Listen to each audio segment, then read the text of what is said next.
Welcome to Sacred Growth, nurturing your online business like a food forest. I am so excited you're here, so excited to share this body of work with you, and so excited for all that you're going to be able to unlock through installing the food forest framework for online business success. If you're here, I'm going to assume you know who I am, but in case a friend forwarded this training to you, here's a quick 10-second intro. Hi, I'm Sam Garcia, founder of Dirty Alchemy for thought leaders and course creators whose businesses are devoted to revolutionizing the world. And I live on an off-grid regenerative farm my husband designed and stewards on Maui. I wrote the best-selling book, Regenerative Business, which is about how to use nature's design principles to have a more impactful, joyful, abundant, and easeful business, which is what this video series is about too. So first is housekeeping. Over these 4 videos, you will be designing your business as a food forest. If you don't know what that means, I do not expect you to, and will explain shortly. So in video 1, this here video, we're going to be talking about what a food forest is, setting the goal for your business as a food forest, and prepping your site. In video 2, the different types of food forests, and you'll choose one based on your goals. In video 3, we'll be exploring the 9 layers of a food forest to set within your business. And then in video 4, we'll be addressing the climate and soil quality of you and your energetic blueprint. I'm trying to keep these as distilled as possible for maximum potency, so you can focus on actually taking action. The point is to lay the groundwork for a regenerative business. That's why you'll find companion activities below each of these videos. And as a neurospicy human, I am very aware that different people have different learning styles, so you will find the full transcript below each of these videos if you prefer reading. I'll also publish the audio from this video as an episode on my podcast, Regenerative Business with Sam Garcia, if you want to listen on the go.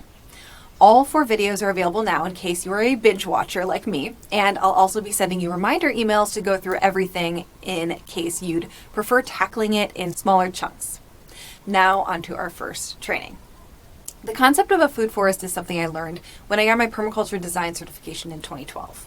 The term permaculture is a play on the words permanent agriculture and was coined to describe designing food growing systems that mimic how nature grows food. Of course, it doesn't actually originate there.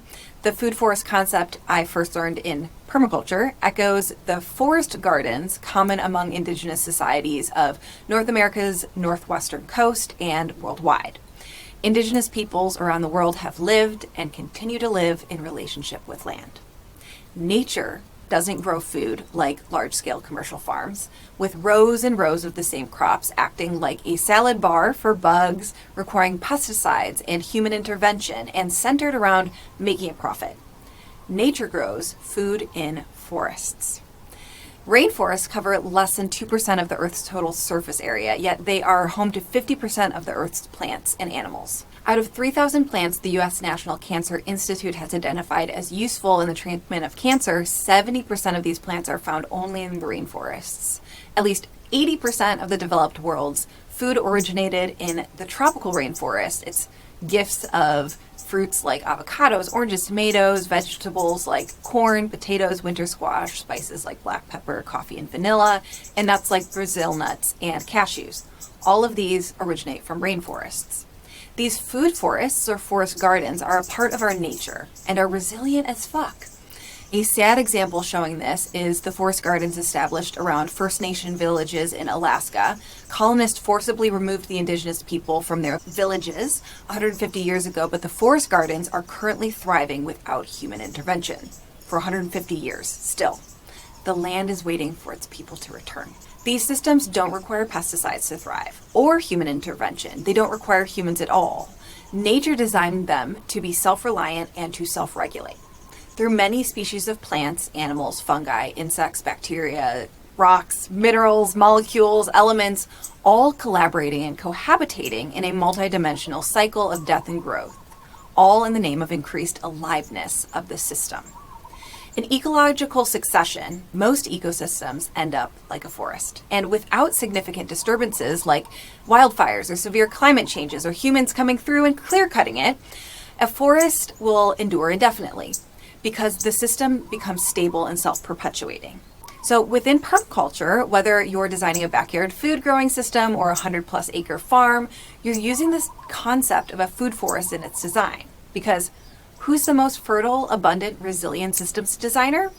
Nature. And when we design like nature does, our systems are less reliant on us. We get our freedom and time back, and we create something beautiful and wild for the world that can shock the current industrial status quo. And it doesn't have to stop at food growing systems. We can use nature's principles and teachings to design our business systems too. Our focus today is an important one. You may want to skip it because it's less flashy than the next couple trainings, but this step is absolutely necessary to complete before starting the next two. Today, we'll be setting your food forest goal and analyzing your site. This is different than your annual revenue goal or anything like that. So, setting your ultimate goal. Before designing a food forest, you need to be clear on what your goal is, because a goal of growing enough food for your family with as little work required from you as possible versus you creating a community hub and demonstration site versus you wanting as much food production as possible so you can sell your extra to local restaurants and create value-added products to sell at farmers markets. All of those could be done on the same plot of land, but what you plant and what systems you set up would be significantly different based on those goals. Down below this video, you'll find a list of questions to go through today to get clear on what your business's ultimate goals are. It's essentially a short quiz whose answers will enlighten the decisions you'll be making in the next two videos. So let's go through them together now. You can mark down your answer as we go along or return to this later. Do record your answers in a journal or your notes app. And please really tune into what you really want versus what's flashy or what you could brag about. It is just as worthy and valid and valuable to want to design your business to support your preferred lifestyle and help your people in your corner of the internet as it is to want to build a massive organization where you're featured on The View. So first, let's let go of any current stress. So I invite you to close your eyes and adjust so that you're comfortable. Let's take 3 breaths together. We'll do 6 counts in, 6 counts hold, 6 counts out, and 6 counts hold. So let's breathe in.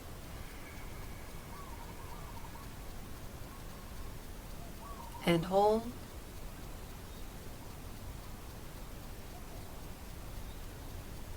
And exhale.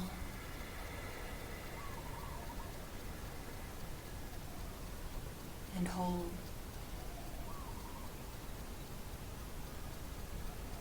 Again, inhale.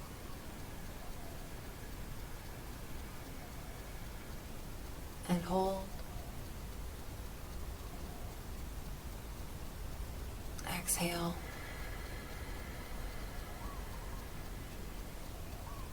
Hold.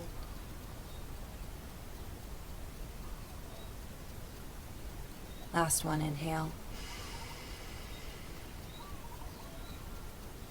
Hold.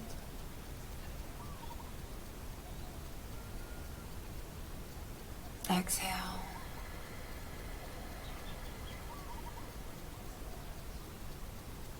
And hold. Okay, so keeping your eyes closed, let's start by relaxing your muscles from the top of your head to your toes. So just imagining all the muscles in your scalp releasing. Your brain, all the tiny muscles in your face relaxing. Your jaw, your tongue, your throat. Relaxing your shoulders and down your arms. Feeling relaxation in your hands. And rolling down your stomach, your torso.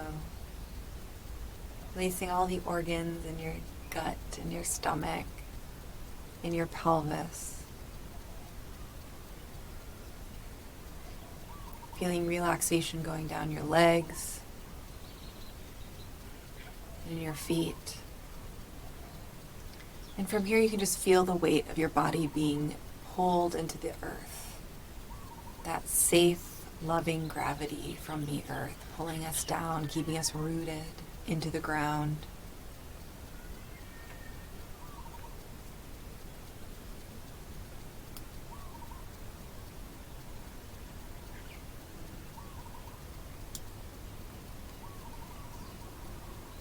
And I invite you to see a bright pillar of white light coming down from the center of the universe, coming towards you,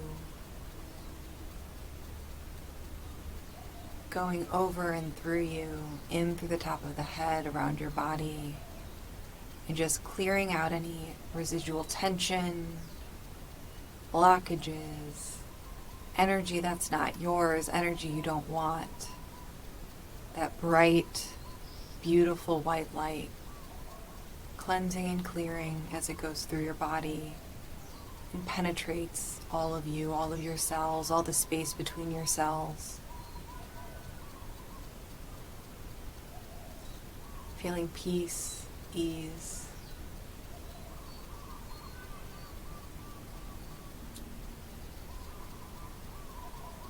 And when you're ready, just start moving your body, maybe shake it off.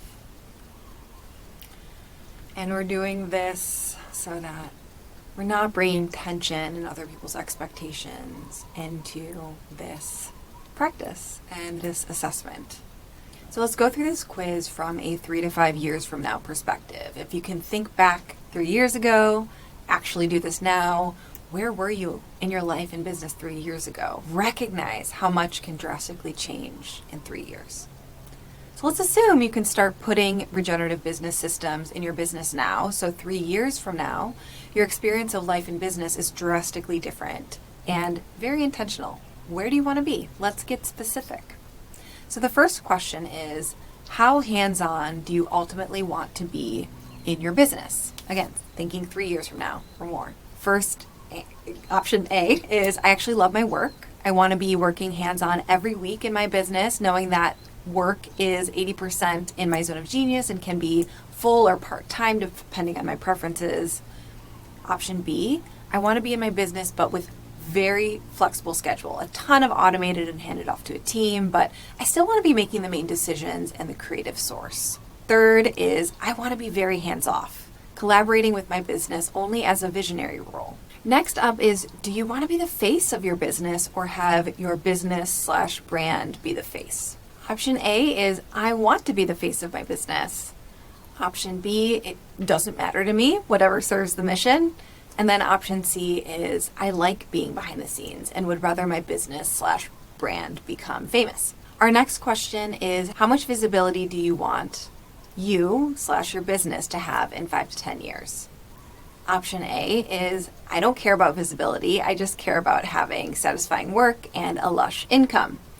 Option B is, I'd like to be a respected name and a go-to person/brand in my industry. And then option C is, yeah, bitch, I want me and my business to be famous. I see my work featured on Oprah or on the cover of Times. In 5 years, how much money would you love your salary/profit to be? So I'm not talking about your overall revenue. I'm talking about your salary, your take-home pay that you're paying yourself. Then in 5 years, how big of a team do you want? Option A is solopreneur, automating as much as possible. Option B is a lean team with 1 to 2 people supporting you, taking annoying stuff off of your plate. And option C is, I'd love my business to give more people more fulfilling work/careers. So our next question is, in 10 years, what do you want to be known for? Don't freeze from this question. If you're newer in business, then it's totally normal to be completely unsure. But the best advice I can give is to commit to something and go all in. This is the best way to know for sure what it is you want, and you get to change directions anytime you like, so there are no negative repercussions to making a decision and running with it. So after answering that, is that similar to or different than what you're doing now? How is it different? How is it the same? And finally, what is the ultimate goal of your business? Four options here. A, I want a fulfilling career that impacts the world for the better. Option B, I want a self-reliant business that provides fairly passive income for my desired lifestyle. Option C, I want to build a legacy for my family and or my community and or my industry. And option D, my mission is my lifeblood and I am all in on drastically changing the world through my business. So from this, tune into your body. Is there anything else that comes through that feels important to note down right now? Now go ahead and do that. Okay, great. We will use these answers over the next couple of videos to determine the type of forest-like system you should install in your business. Again, don't answer this the way you think you should answer. See yourself in the future and the type of life you want to have. Try and let go of any good girl programming on what the right or good answer is. Just tune into your heart, gut, body, and be honest about what you want and what really feels right to you. So go back and update any of your answers that feel like you only answered that way because of programming, or you would get in trouble or be judged if you answered how you really wanted to answer. Okay, next up is analyzing your site as it is now. When I got my permaculture design certification, they told us that ideally you will sit and observe for a year before installing your system. I thought they were nuts. I'm impatient. What can I say? But a decade has shown me the immense value in it. Don't worry, I am absolutely not telling you to sit and do nothing for the next year, but I am telling you that a certain amount of planning and observing will give you the results you want faster and easier. That's what we'll be doing here. You, your business, the industry you're in, the internet, the collective, it's not a neutral place. There are things happening here and now that's different for each of us, and knowing what that is will help you prevent any roadblocks or hiccups. On a piece of land, you would observe over the course of a year, over all the seasons, how water falls on the land. Does it naturally flow because of how the earth is leveled? Are there divots where water pools? You would observe how the sun shines at different times of the year, what parts of the land gets the most sun or shade, when frost begins, or when the first flowers of spring bloom. You would notice what plants are already there, what animals roam through, what mushrooms pop up. All of this observation informs the site plan. You can pair your goals with your current site's flow and rhythms. And there is the reality of different plants being better suited for different environments. For example, palm trees are fantastic in hurricane areas for their flexibility. Their trunks can go almost sideways in hurricane level winds without breaking. And their leaves may be tattered afterwards, but they handle. Unlike large, solid, rigid trees, which despite their massive size, will break. So in business, if you're in a turbulent area, a turbulent industry or country, you need to plan around that. You need things that can pick up and go. You can change quickly and easily, or you're diversified enough to handle changes in your field. So let's jump into what observations you'll be making before jumping into video 2. These questions are below, but let's go through them quickly together right now. 1, how stable is your industry? How stable is your personal life? Do you have an established business? Do you have an established customer base? Do you have a seasonal business where different parts of the year tend to be super go and other ones are super stop? A good example of this would be a store that sells Halloween costumes or a pool installation business, right? There's clear seasons when you can actually do the work. Are there already people doing what you're doing? This isn't a bad thing, by the way. This signals that there are already people interested in buying what you sell, and you don't have to create a completely new market. What are common prices in your industry? What offers have you sold in the past? And list those prices below. What offers are you currently selling? List those below. What offers do you plan to sell in the future? List that below. What have you seen other people sell that feels super exciting to you? Because this can indicate potential future offers for you. Do you already have an array of different offers that touch different investment levels? Think both time and money investments. What has felt really easy about business for you? And some options there could be writing in a way that attracts my perfect fit people, doing my craft, managing myself and my team, tech, sharing about my work publicly and consistently, coming up with unique ideas, managing money, and then same with what has felt really hard. Writing in a way that attracts my perfect fit people, doing my craft, managing myself and my team, tech, sharing about my work publicly and consistently, coming up with unique ideas, and managing money.